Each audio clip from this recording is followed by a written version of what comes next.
আসসালামু আলাইকুম। তো প্রবাসী ভাই যারা রয়েছেন তাদের উদ্দেশ্যে কয়েকটা আমি কথা বলতে চাই। তো যারা বিশেষ করে আপনার প্রবাসী রয়েছে, তো তারা অনেকে হয়তো আমরা অনেকে বিভিন্ন ঝামেলায় জড়ায় যাই, অথবা দেখা গেছে রাগের মাথায় একটা কিছু করে ফেলি, অথবা যে দেশে আমরা থাকি না কেন ওই দেশে যে আইন কানুন রয়েছে সেগুলো আমরা কিন্তু মানতে চাই না বা মানি না। তো একটা জিনিস দেখেন ভাই, এই প্রবাসের যে আইনগুলা বিশেষ করে বিভিন্ন দেশের মধ্যপ্রাচ্য বলেন অথবা আপনার ইউরোপ বলেন বা যে কোনো দেশে, এদের আইন কিন্তু খুবই কঠিন। আমাদের বাংলাদেশের মতো না যে একটা দেখা গেছে একটা ঝামেলা করে ফেললাম বা একটা আইন ভঙ্গ করে ফেললাম, যেটার কারণে হয়তো বা কিছু টাকা ঘুষ দিলাম, ঘুষ দেওয়ার পর হচ্ছে যে এখান থেকে বের হয়ে আসলো বললাম, অথবা আমাদের পরিবারে কেউ আসলো এসে আমাদেরকে সারাই নিয়ে গেলো।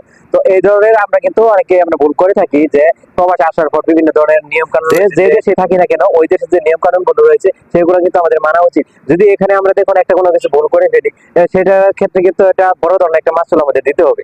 এবং এখানে কিন্তু আমরা চাইলে ঘুষ দিয়ে আমাদেরকে কেউ ছাড়াইতে পারবে না। আর দেখা গেছে আমাদের কোনো আত্মীয় স্বজন এখানে নাই যে ওনারা আসবে, আসার পর হচ্ছে যে আমাদের এখান থেকে বের করে নিয়ে আসবে বা এই ঝামেলাটা তারা সমাধান করে দিবে। তো এর জন্য ভাই, যারা আমরা বিশেষ করে প্রবাসী ভাই রয়েছি, তো প্রত্যেকের প্রতি একটা অনুরোধ থাকবে, সবাই যে যেখানে থাকেন না কেন ওই দেশে যে নিয়ম কানুন রয়েছে এই নিয়ম কানুন গুলো অবশ্যই আপনারা মানবেন। পাশাপাশি হচ্ছে যে আপনারা চেষ্টা করবেন যে যদি কোনো ঝামেলা হয় সেক্ষেত্রে এই ঝামেলাগুলো এড়িয়ে চলার জন্য। আর যেহেতু আমরা প্রবাসে আসছি আমাদের ফ্যামিলি গুলোকে ছেড়ে, তো এর জন্য দেখা গেছে যত ঝামেলা হোক না কেন আমাদের উচিত কিন্তু যে ঝামেলাগুলো হলে ঝামেলা ছেড়ে দেওয়া, এখানে যাতে আমরা বড়দের কোনো ঝামেলা না জড়াই আমাদের খেয়াল রাখা উচিত। তো এই ছিল আজকের ভিডিও। যেখানে থাকেন অবশ্যই ভালো থাকবেন, সুস্থ থাকবেন, অবশ্যই ভালোভাবে চলবেন এই আশা প্রত্যাশা ব্যক্ত করে আজকের মতো এখানে বিদায় নিচ্ছি। আসসালামু আলাইকুম রহমতুল্লাহ।